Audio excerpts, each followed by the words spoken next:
Thank you, Mr. Chair. Now, let me go to another slide. I'm more interested in yung kanina po tinatanong ni Congresswoman Jinky Luistro about NARI group cop. Familiar po kayo dito, no? Just I know you have already been answered this, but I just want to for the purpose of record, familiar po kayo sa NARI NARI Group Corporation. Tama po ba? Did I say it right? Yes, Mr. Chair. Yeah, you're familiar with that. And ang gusto ko lang po malaman dito sa NARI na to, is NARI affiliated with the... Oh, my question, meron bang State Grid International Development Limited representing or own a certain stocks, that's why it may sit sa board? Do you confirm this, board ng NGCP? State Grid International Development Limited, do they have a representative in the board of directors of NGCP? Representatives, yes, Mr. They have a Chairman, seat. yes. Okay. Yeah.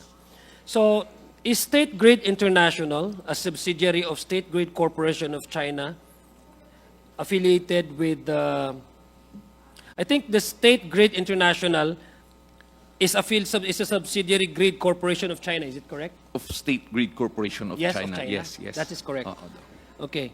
So, is NARI now, the company, is he connected, affiliated with State Grid Corporation of China? Is it a subsidiary of State Grid International Development, NARI? Can we check on that, Mr. Chairman, and can we revert? Yeah, can we Yeah. go back to the previous slides? Because according to Mr. Chair, according to my records, NARI is directly affiliated to the State Grid Corporation of China, or SGCC, which you confirmed just now that it is also connected with the State Grid International Development Limited, which is also connected and affiliated with also a subsidiary of State Grid Corporation of China. Yeah. As to whether NARI is connected with SGDIL Yes, po. or what, can we revert to you on this during the next meeting? But could you at least confirm to this representation that indeed NARI, I'm sorry, State Grid International Development Limited has a seat in the board of NGCP? Yes, yes, Mr. Okay. Chairman. Yes. In that the State Grid International subsidiary, which has a seat in the board, is a subsidiary of the State Grid Corporation of China. SGDIL is Yes. a subsidiary of SGCC. That is correct? Yes, yes, Mr. Okay, Chairman. now, according to my records, Mr. Chair, is that NARI is directly affiliated to the State Grid Corporation of China, or SGCC. Na-mention That's niyo what po. we need to check, Mr. Yes. Chairman. Please, kindly, please. Kasi ang gusto ko lang pong malaman that also NARI has been awarded with certain projects. Can we go to the next slide?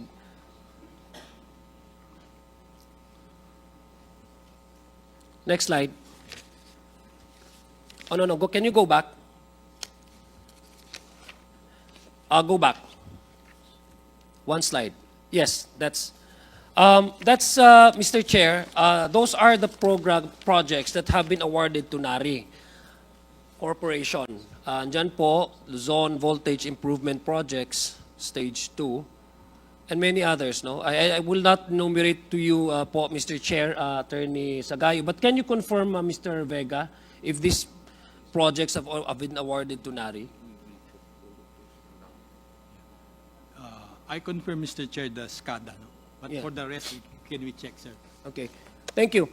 Now, the reason why, Mr. Chair, I'm showing you this is that, di ba, balikan ko po yung tanong ko kanina, that the biddings and awards should be stringent. Tama po. And we agreed on that. But what is, to me, puzzling, no, at this point in time, and I do not find fault here. I just want to base my questions on facts and records. What is confusing to me, Mr. Chair, I don't know how you adopt or implement a certain policy covering your bids and awards, but sa amin po, pag isa pong umuupo sa isang board of directors, halimbawa, dahil affiliated, well-connected ang NARI, would it be a conflict of interest to award certain huge projects to a company that has an influence on how a highest policy-making body of NGCP sits, no? Halimbawa, ang SGCC ba yun? SGCC, which is directly affiliated with NARI, tapos na-awardan ng company ng contract na meron silang stake doon sa board na yon. Would it be it's a conflict of interest? I don't know how you run the company or your board, but to me, as an ordinary person, I would say that it is a conflict of interest. Would you agree with me? Would that be a fair assessment, Attorney Sagayo?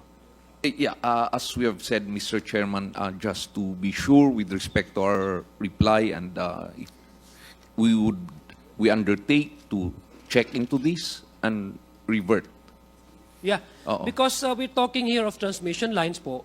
Correct. And we agreed that sabi nga po ni Congresswoman Stella Kimbo kanina, I was listening to her interpellation, ang future incoming mayor po natin ng Marikina, tama po yung pagkasabi niya, he tried to bring down the discussion to a level where our consumers would understand. Now, when we talk about grid, these are considered parang it likened to a highway. Now, pag ganito po yung mga projects na sinasabi po natin, huge transmission lines and projects, tapos yung isang state-owned companies by China, Republic of China, has an asset. I don't care whether they have a minimal influence in the board, but as long as they at least influence to some extent the direction of the company to where these awards are to be given, which companies are to given to me, would be a undue advantage and to a very large extent a conflict of interest. And I hope the board of NGCP would look into this, because this is where some of the members of the committee may have apprehension na bakit naman ganon, na kung if you're trying to insulate the board kasi you're talking about transmission of power, energy, and supply to our communities, you should at least, as far as you can, as best as you can, push all the influence of foreign companies from ever influencing the direction of the board. We take note of those.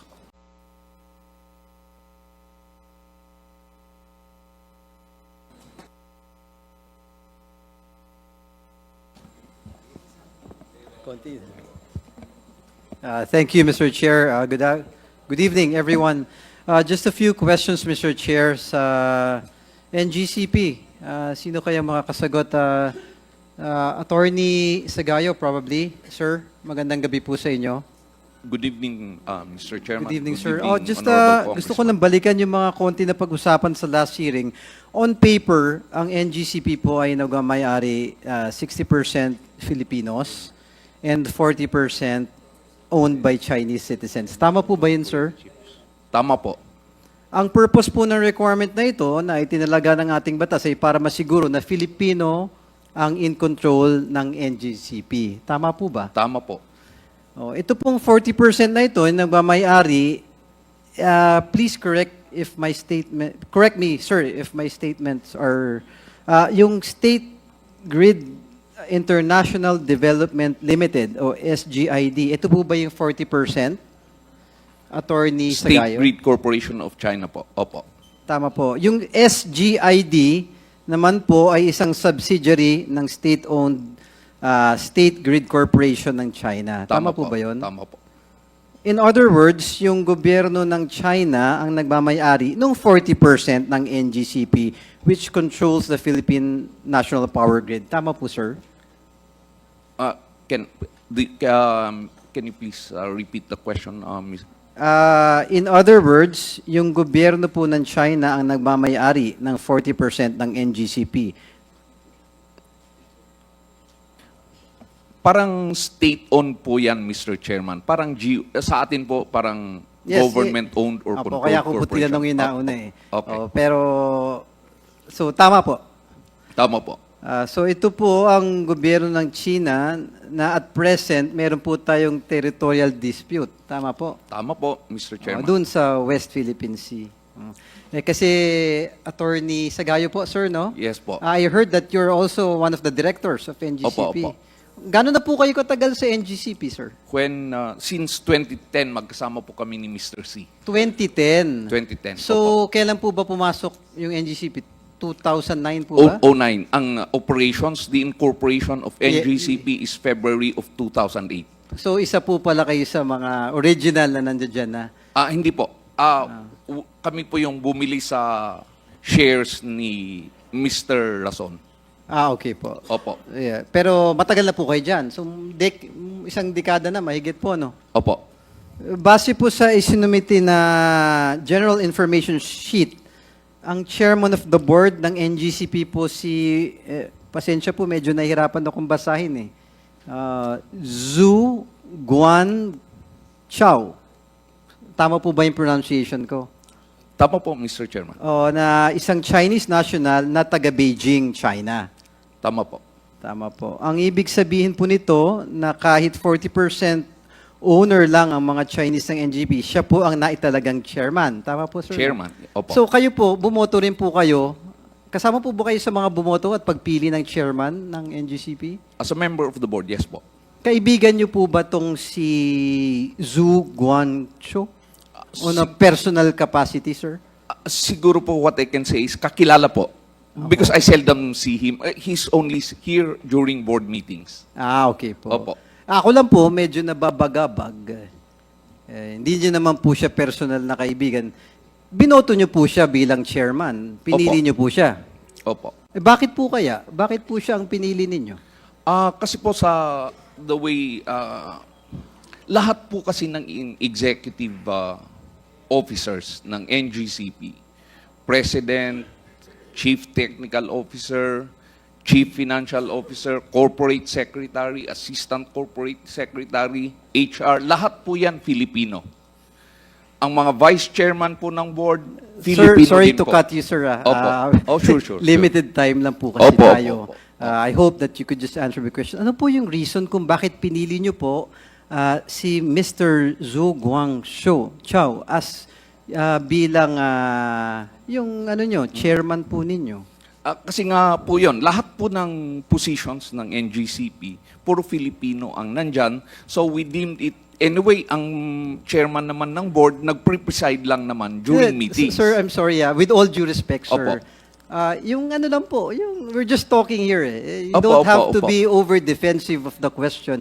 I'm just asking, gusto ko lang makuha yung thoughts nyo bilang one of the directors ba? Na since binoto nyo yung isang Chinese national to be the chairman of NGCP, I'm trying to comprehend.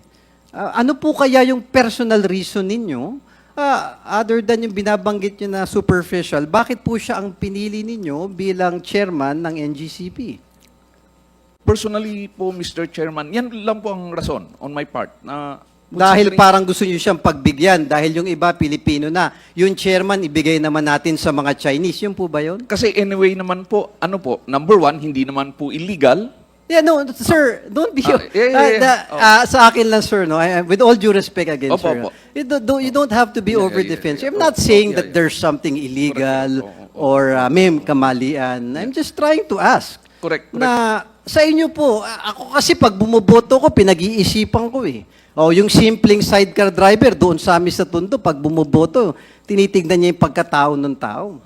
Bakit ko po binoboto? Ganun din po siguro sa isang kumpanya. Pag binoboto ko to, hindi naman siguro dahil puro Pilipino na, ibigay naman natin sa Chinese yung chairman.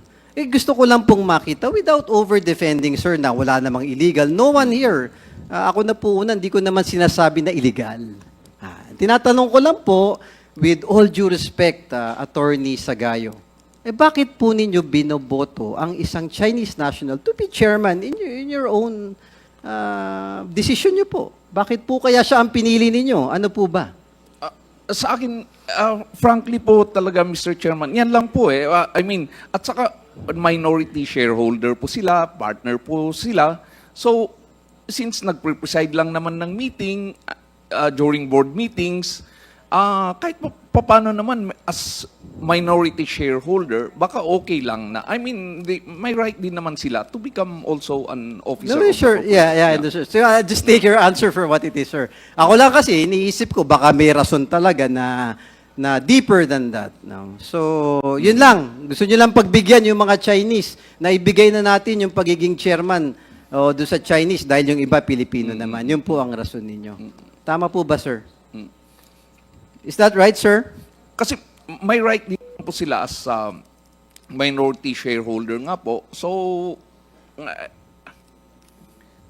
at saka yung function lang po nila is really just to preside. So, we do not see anything wrong na ibigay din naman sa kanila considering that all positions in NGC po are occupied by Filipino citizens. Yeah, yes, sir. Wala naman sinasabing illegal or wrong. But I will just take your answer for what it is with all due respect. Sino-sino po ang mga Chinese nationals na nasa management ng NGCP, sir?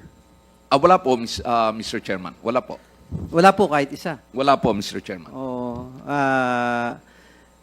so kung wala po, sino po ba tong nakita ko po dito sa General Information Sheet. Pasensya na po ulit, medyo mahirap banggitin. Si Lee Sin Chua. Ang pangalan po niya ay Liu Sin Hua.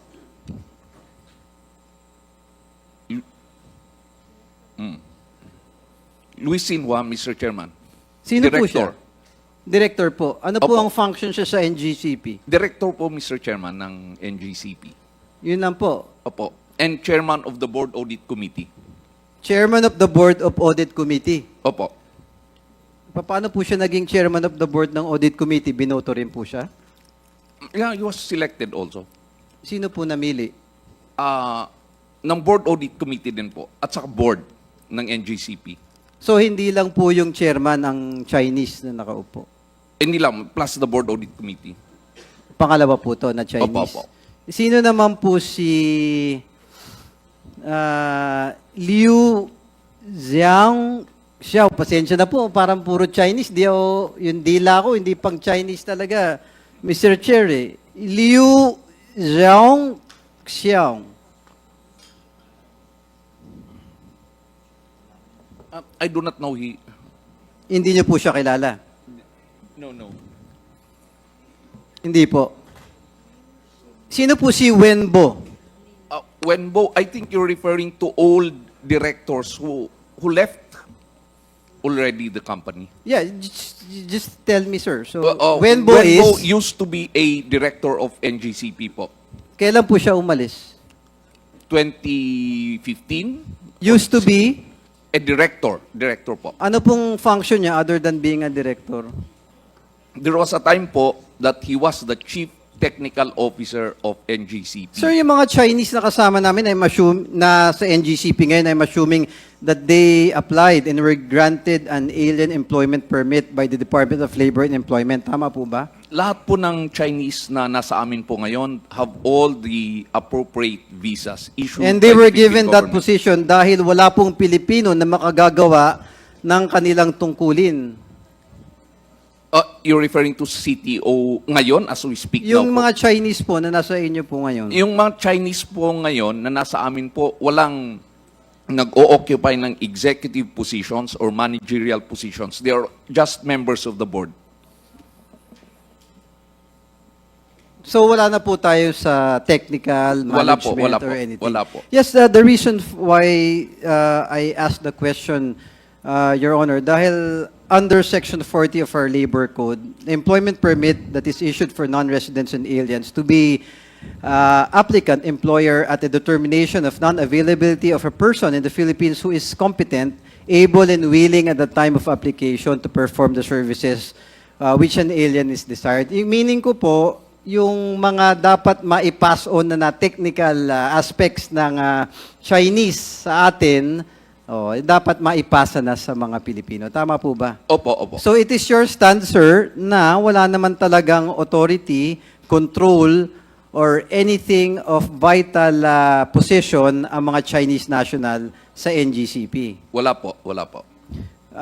Just a short manifestation, Mr. Chair. Ang pamamahala po ng power grids ng ng ating bansa ay partially nationalized industry. In other words, Pilipino ang kailangan may control dito. Kung gano'n naman po pala, bakit pa may mga Chinese dito sa NGCP? Otherwise, nakakabahala po ito sa ating national security. Sa akin lamang pong pananaw, kung papayagan po ng ating batas, ang 40% nito ay pwede ring foreigners and case and Chinese nationals. Dapat nating siguraduhin ng pagpapatakbo nito ay eksklusibong nasa mga Pilipino. Like what you said, sir, there is no one-hit switch button na pwedeng patayin. Yun ang naririnig ko since last hearing eh. Tama po ba from NGCP? Wala po yan. Wala po. Fake news po yan. Oh, fake news. But how are you certain, sir? Attorney Matibag already said earlier na may information sila that they do believe that it is possible to influence the system remotely. Ako lang po, as a Pilipino, nakakapagpaalala. I hope you understand my asking the questions dahil sa narinig ko kay Attorney Matibag.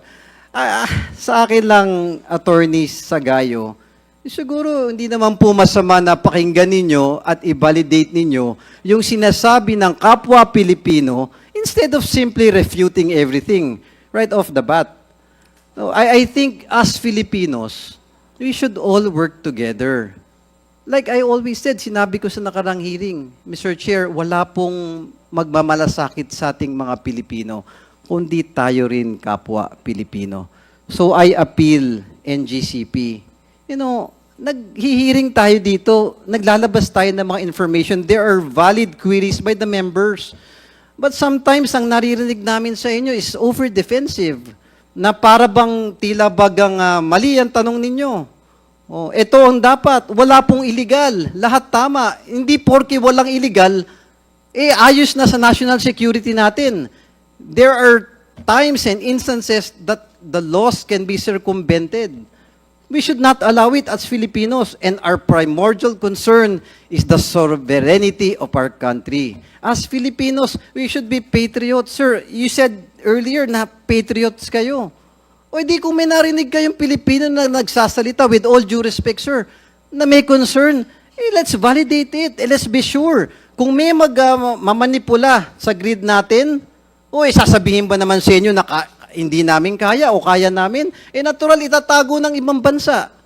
Because kung sabotage ang intention nila, they would not let us know, Filipinos.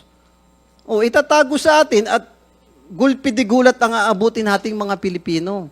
Kaya I appeal to everyone, let's all work together. Attorney Matibag, nagsasalita sila. Upuan natin, pakinggan nyo sila. Huwag yung parang nasa kaliwa, nasa kanan, nagsasabong tayo, pula sa puti. As Filipinos, iisa lang po ang kulay natin. Iisang bangkalan tayo sa Pilipinas. Pag lumubog ang bansa natin, sama-sama tayo. Let's all work together and let's listen sa kapwa Pilipino natin. Again, Mr. Chair, thank you for the time.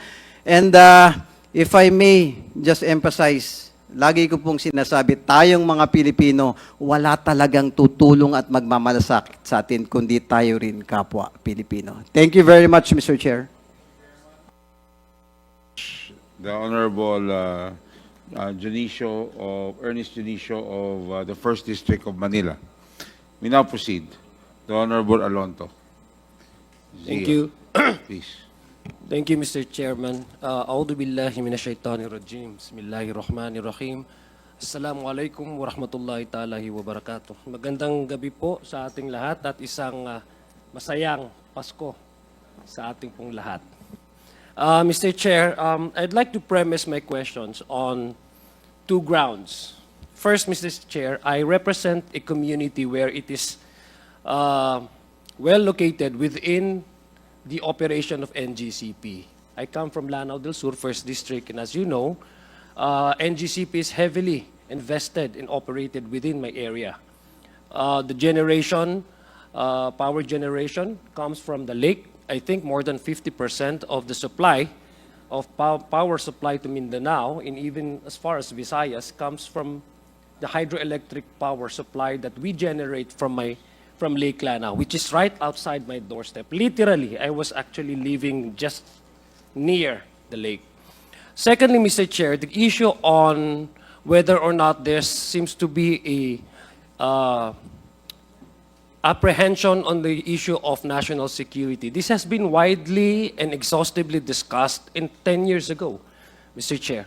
The late Senator Miriam Defensor came out with a very strong statement and even described this as a national power virus, no, ang pagkasabi po niya. That was 10 years ago. She came out with the position. I think the discussion was the possibility of maybe amending the IPIRA law. And the late Senator Miriam Defensor warned us that in terms of our public utilities, we as legislators should be more circumspect and should be more wary about allowing other foreign countries. And she's not only talking about China alone. She was talking about opening up the possibility of entering and to extend giving powers to international companies to probably manipulate or influence how we would run the national grid, and especially if it talks about energy sector and energy industry. So, Mr. Chair, I was listening to several members of this committee, and basically the 50% or more than 50% of the discussion revolves around the issue of national security. And I do not question the patriotism of each and every single person in this room. If we talk about patriotism and nationalism, we are all nationalists and we are all patriotic to some degree. But this is about business and this is about profit. So the issue and the fear that we may hear from my members, and just to borrow some of the words that were said during the course of this inquiry committee hearing, there was a word that was used, yung speculation. To my understanding, it could border into paranoia. Mr. Chair, I don't see this as something that should stay away from or distance ourselves from. In fact, the Constitution recommends, to my understanding, encourages us to be, to embrace paranoia to some degree, to be speculative at some degree, to be apprehensive at some degree when issues and topics surround around the issue of national security. That is why, Mr. Chair, the Constitution, though we may enter into actively, the government or the state may enter into active business dealings with other foreign countries, it remains that the state should maintain ownership over our natural resources and national assets. That's how paranoid our Constitution is. That's how conservative our Constitution is. Now, that is how apprehensive our Constitution is. And the Constitution even maintains the power of the state.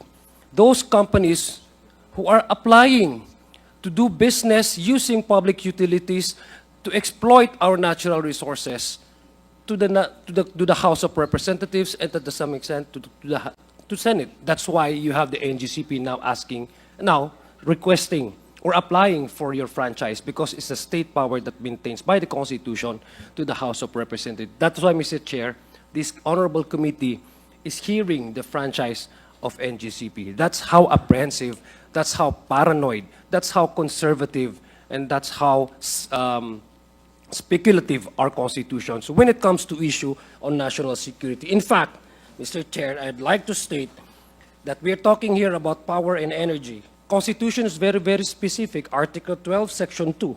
It says, all natural resources, in particular, potential energy, are owned by the state, period. That's how the Constitution language the powers of the state to be maintained, this natural asset within the grasp of the state, Mr. Chair. So when it comes to speculation, I think that's the very, very basic why we are having this discussion, because all of us have our own speculations. And I myself, I would say, medyo paranoid po ako pagdating sa national security, Mr. Chair, because the Constitution wants us to embrace that attitude, because we will not be dealing with actual threat we are also be warned about the potential threat. That's why we should not be reactive. We should always be proactive. That's what I guess the power of this honorable committee is. This is legislation at work. We should be proactive in trying to avoid any potential threat that may alarm us in the future, especially if it concerns about national security. Mr. Chair, having said that, I'd like to ask a few questions to NGCP. Because in order to address speculations again of a potential threat to our national security, perhaps I'd like to ask how NGCP able to acquire or able to at least subcontracts some of the projects and that you or services that you require for your company to be able to service the supply transmission of electric power to our community. So I would like to ask Mr. Chair, NGCP Director, these are just simple questions po, Mr. Chair. Tama po ba na you procure services and goods sa mga ibang companies through a competitive bidding? Is that correct? If anyone from NGCP, my fraternity Brad, Attorney Dylan Ronald Concepcion just winked at me, Mr. Chair. So, Mr. Chairman. Mr. Chair, may we allow Attorney Concepcion to respond to my question? Since he's a fraternity Brad, he could be as honest as he could be. So, Attorney, Mr. Chairman, a Brad will never lie to a Brad. we no? have, Mr. Concepcion, you are a lawyer. yes, Mr. Chairman. Okay. So, Attorney Ronald Concepcion. Thank you, Mr. Chairman. Procurement of goods and services in NGCP follows a very public and deliberative process. Public in the sense that we open the bids and we open the procurement to bidders, who have previously been accredited with us, who have the track record, the performance of which have been already evaluated by NGCP. And then the bids that have been qualified are to be determined or to be evaluated by what we call the accreditation, bid evaluation, and awards committee. This committee will now determine whom or which companies have the best offer to the corporation. Okay, thank you. Thank you. Mr. Chair, may I direct? I know I don't want to be biased because this conversation between fraternity Brad, I could be biased. So I would like to redirect my question to Attorney Sagayo, if you may, sir. Yes. My follow-up question. Thank you, Brad.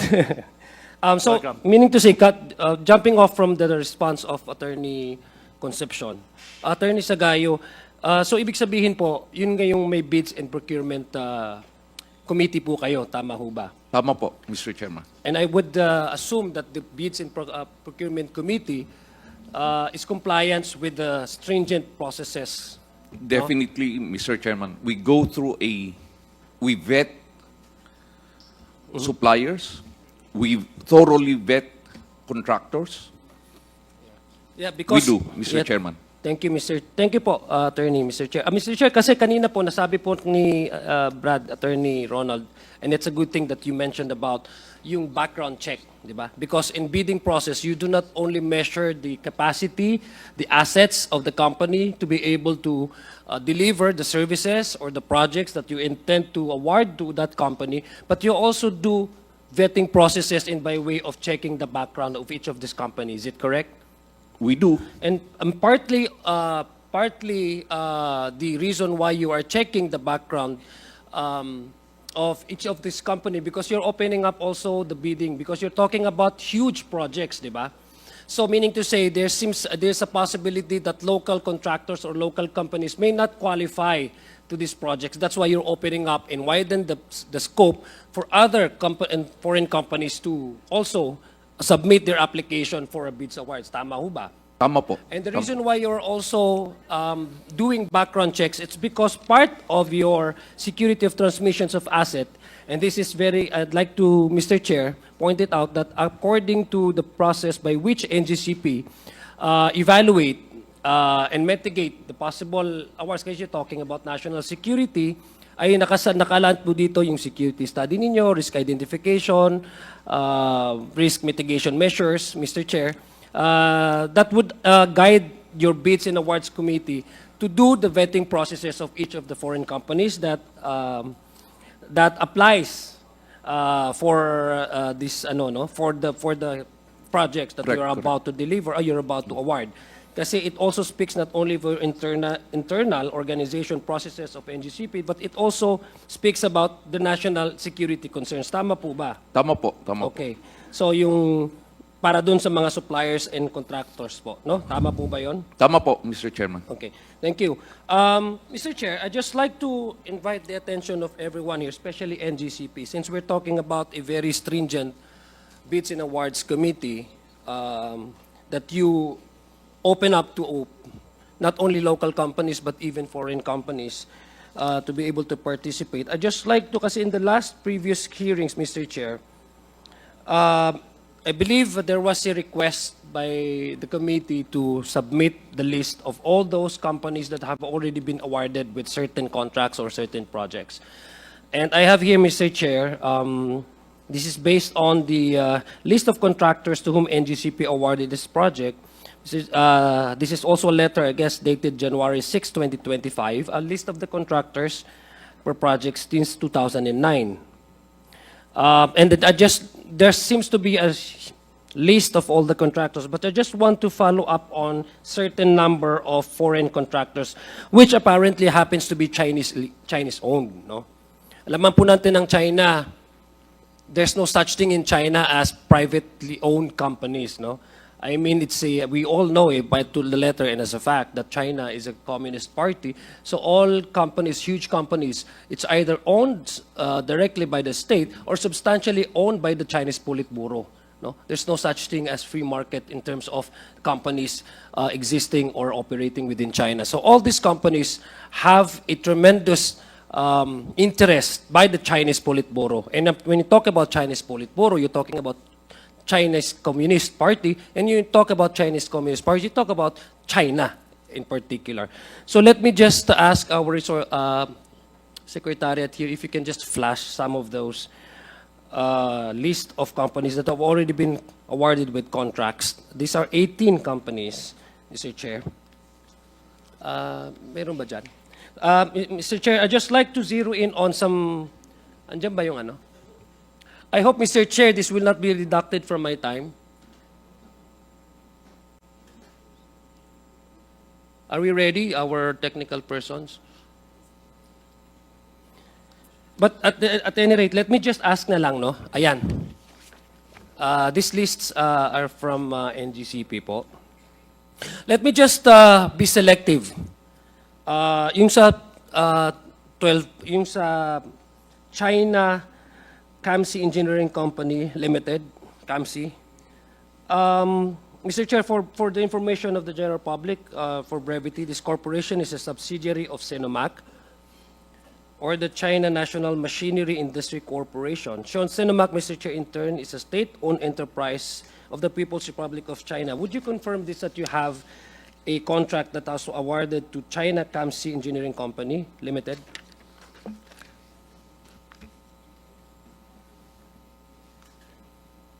Yes, Mr. Almeida.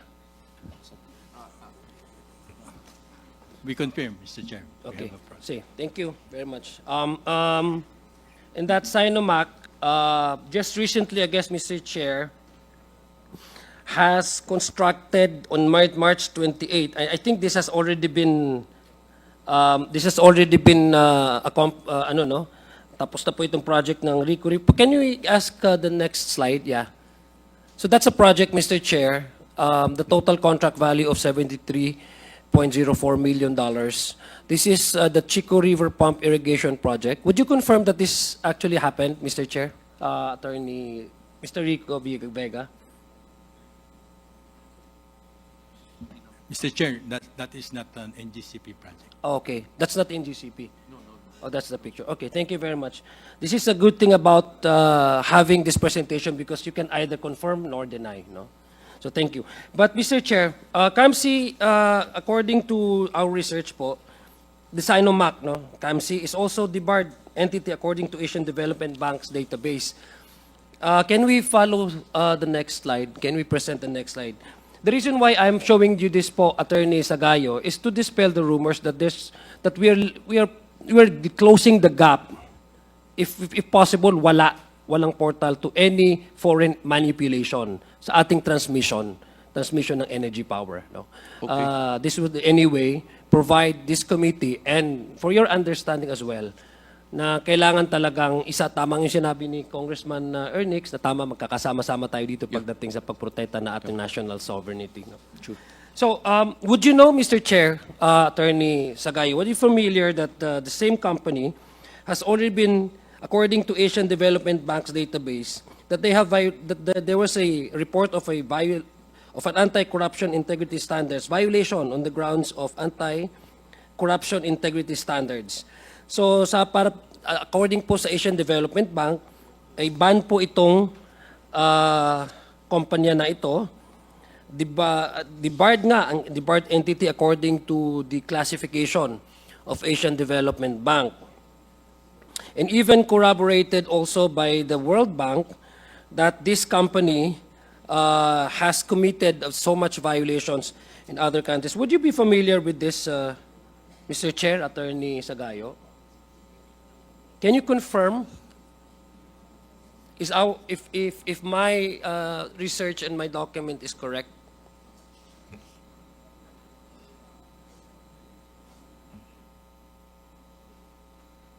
By the way, ang project po, according to the document that I have, ang project po ng KAMSI na na-awardan po is the project of upgrading of transmission line. Tama po ba? Ito po yung supply and delivery of various equipment, materials, and accessories for Western Luzon, 500 kV backbone project, Stage 2, Schedule 3, second rebidding, SP23.W, ito mga technical na to. So, basically, according to the data that I have, the upgrading of the Panitan, Nilabas, 138 kV transmission line. This was already awarded to the same company that I have been mentioning, as well as Visayas Substation Upgrading Project 2, Schedule 4, to design, supply, installation, testing, commissioning of high voltage equipment including secondary devices at Digil Substation.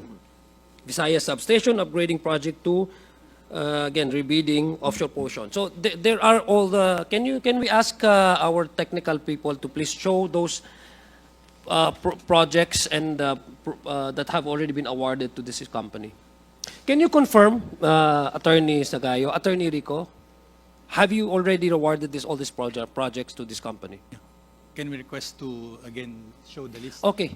Can you show the list? Those are the projects. for China KAMSI? Yeah. The previous. No, that's not China KAMSI. That's China. That's one. We will go to that. Pero ito po yung China KAMSI. That's the. Can you go back to the previous slide? That's it. I confirm, Mr. Chair. Okay. Thank you. Now let me go to the next slide.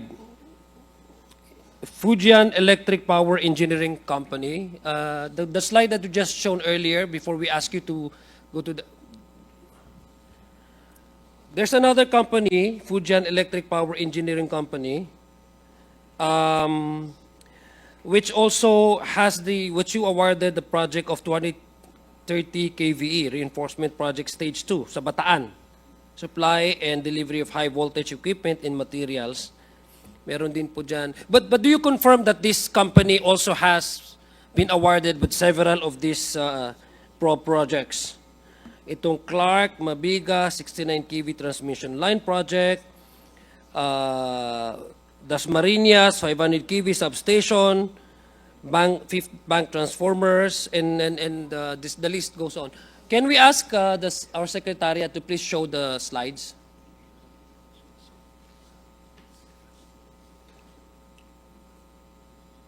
Next slide, please. That's it. Would you confirm, Mr. Viga?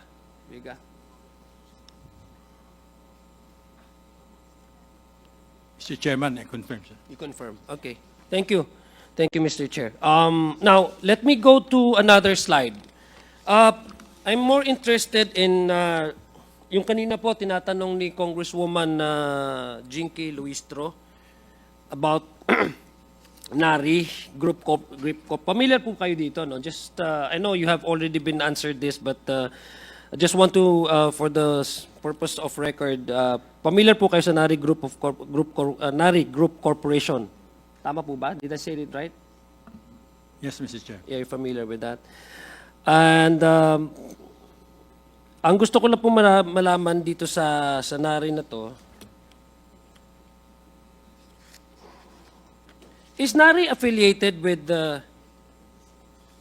Oh, my question, meron bang State Grid International Development Limited representing or own a certain stocks, that's why it may sit sa board? Do you confirm this, board ng NGCP? State Grid International Development Limited, do they have a representative in the board of directors of NGCP? Representatives, yes, So Mr. they have a Chairman, seat. yes. Okay. Yeah. So, is State Grid International, a subsidiary of State Grid Corporation of China, affiliated with I think the State Grid International is a subsidiary Grid Corporation of China, is it correct? Of State Grid Corporation of Yes, China. of China. Yes, yes. That is correct. Oo. Okay.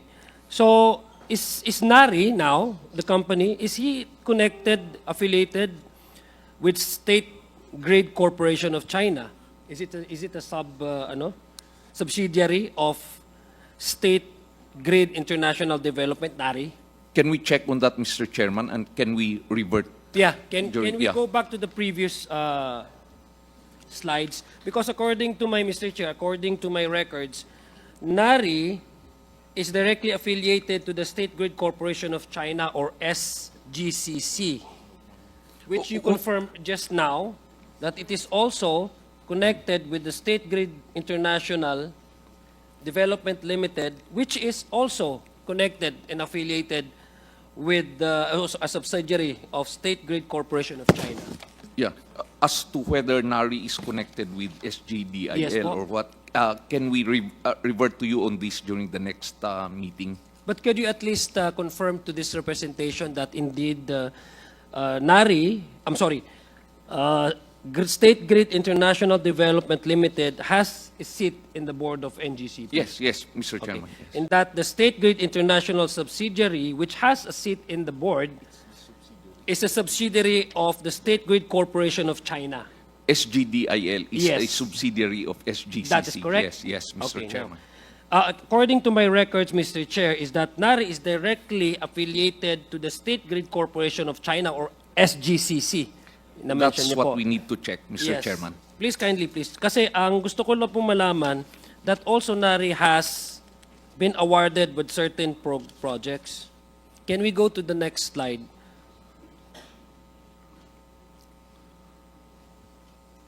Next slide. Oh, no. Can you go back? Go back. One slide. Yes, that's Mr. Chair.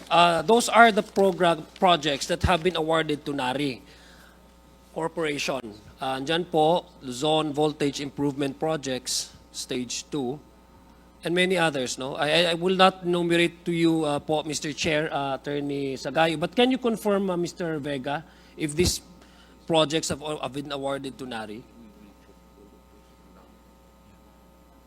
I confirm, Mr. Chair, the SCADA. No? But Yeah. for the rest, can we check, sir? Okay. Thank you. Now, the reason why, Mr. Chair, I'm showing you this is that, di ba, balikan ko po yung tanong ko kanina, that the biddings and awards should be stringent. Tama po. And we agreed on that. But what is, to me, puzzling, no, at this point in time, and I do not find fault here. I just want to based my questions on facts and records. What is confusing to me, Mr. Chair, I don't know how you adopt or implement a certain policy covering your bids and awards, but sa amin po, pag isa pong umuupo sa isang board of directors, halimbawa, dahil affiliated, well-connected ang NARI, would it be a conflict of interest to award certain huge projects to a company that has an influence on how a highest policy-making body of NGCP sits, no? Halimbawa, ang SGCC ba yun? SGCC, which is directly affiliated with NARI, tapos na-awardan ng company ng contract na meron silang stake doon sa board na yon. Would it be it's a conflict of interest? I don't know how you run the company or your board, but to me, as an ordinary person, I would say that it is a conflict of interest. Would you agree with me? Would that be a fair assessment, Attorney Sagayo? Yeah, as we have said, Mr. Chairman, just to be sure with respect to our reply, and we undertake to check into this and revert. Yeah, Oo. because we're talking here of transmission lines po. Correct. And we agreed that sabi nga po ni Congresswoman Stella Kimbo kanina, I was listening to her interpellation, ang future incoming mayor po natin ng Marikina, tama po yung pagkasabi niya, he tried to bring down the discussion to a level where our consumers would understand. Now, when we talk about grid, these are considered parang it likened to a highway. Now, pag ganito po yung mga projects na sinasabi po natin, huge transmission lines and projects, tapos yung isang state-owned companies by China, Republic of China, has an asset. I don't care whether they have a minimal influence in the board, but as long as they at least influence to some extent the direction of the company to where these awards are to be given, which companies are to given to me, would be a undue advantage and to a very large extent a conflict of interest. And I hope the board of NGCP would look into this, because this is where some of the members of the committee may have apprehension na bakit naman ganon, na kung if you're trying to insulate the board kasi you're talking about transmission of power energy and supply to our communities, you should at least, as far as you can, as best as you can, push all the influence of foreign companies from ever influencing the direction of the board. We take note of those. And aside from that, as if that was not enough to go through 3 layers of corporate gymnastics, they still have in their bylaws to ensure that there is a Chinese director present. I hope you understand, this is not xenophobia, but we've already gone time and time again about the issues of national security po. And ako personally, this was very alarming. And the most blatant violation of the franchise that I've seen so far. Mr. Chair, I think I'm more than 5 minutes, but I leave it at that. I think we still have some issues that, to be clear with them. If I still have time, then I'd like to ask some of our other resource persons, but if my time is up. 2 minutes. Thank you, Mr. Chair. This will be a little anticlimactic po, no? Kasi I just want to, now that I was able to say my piece, I want to go back siguro po kay Attorney Matibag po, no? And you mentioned earlier that remotely, there were instances in which they were able to influence our system grid. Can you please elaborate? Well, it was reported to us that there was a problem in the power grid and they need a technician to address it. So instead of sending the technician, they relay the problem in China, in Nanjing, so that it will be remotely repaired. But of course, it was not recorded properly and all. But that one instance when it's still Transco is operating, nangyari din po yun, na nasira, pero hindi na po pumunta yung technician, remotely ginawa. So if something that can be done remotely, definitely na i-repair, pwede ring sirain remotely. Sir, you mentioned po na it was not recorded. There's no history of this incident. That's the point na nga kasi hindi na nakakapasok ang Transco. In fact, hindi lang nabanggit kanina ni Ms. Dina na yung sinasabing inspection namin doon sa mga documents, hindi nga pwedeng maglabas ng Xerox copy, hindi pwedeng picturean. So, basahin nyo na lang. Can you just imagine voluminous documents na re-reviewin mo? Pumunta ka sa lugar na sinabi nila, tingnan mo doon. But before that, Mr. Chair, if I will be allowed, kasi meron lang sinabi si Attorney Sagayo na yung tungkol po dun sa decision ng ERC na copy fairness ang Transco na hindi nag-object, we filed an objection. At ang sabi sa amin ng ERC, wala kaming karapatan na sumali doon sa usapin na yun. The legal officers of Transco are here and that can be validated, Mr. Chair. Thank you, former President Matibag. On another point, you mentioned yung 777. Quite media soundbite po, no? Can you please explain to us po? At least I'm more interested in violations of the concession agreement. Could you please enlighten us, sir? Well, this report was submitted, ito yung last hearing namin po sa Senado na noong February 3, 2020. So pinag-submit kami ng report ng paper. So we titled it 777, 7 power grid security issues, 7 reasons why NGCP contract with government is onerous, and 7 NGCP violation of the concession agreement. So, if interested po kayo, Mr. Chair, sa violation, basahin ko na lang po isa-isa para mas madali po. Failure to comply with its initial public offering, yung pong sinasabi ninyo, yung obligation nila doon sa public offering, because our point of view at that time, very clear naman po yung wordings ng Section 8 ng franchise law, dispersal. Pag sinabi mo dispersal, you let go of it, papuntang public, hindi from one packet, punta lang sa kabilang packet. So yun po yung isa. Pangalawa po is violation of anti-dummy law. It's already been established na yung CTO noon is a Chinese national. And I hope na sabi, bibigay lahat sa inyo yung mga papel na nagsabi na sila ay pwedeng mag-empleyado. Kasi alam ko po, madami ng hearing na nangyari sa Senado at sinabing pinangako, wala pa pong lumalabas na kopya. Kaya medyo kanina, pasensya na po ulit, nakapagsalita ako ng lokohan because that's how I feel, exasperated na. 5 taon po naming nilalaban to. Ganun na nangyari.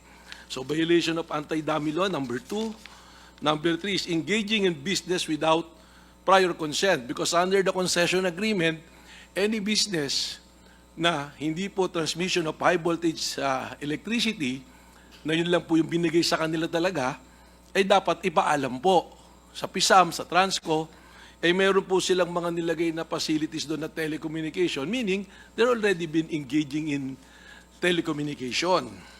Tapos number 4 po, non-compliance on separated audit accounts. Tapos abuse of improper exercise of power of eminent domain, yung SSS po na expropriation, tsaka yung pong paglalagay ng mga inexpropriate na property sa pangalan nila, hindi po sa Transco. Yun po yung pang-anim, yung titling. Tapos yung pong receivable ng Transco noon, meron pong receivable na malaking halaga. Baling nangyari po kasi, nung nag-assume sila noong 2009, may mga collectibles pa. Na nung nabayaran nung sila na nandoon, hindi na binigay sa gobyerno. Yun po.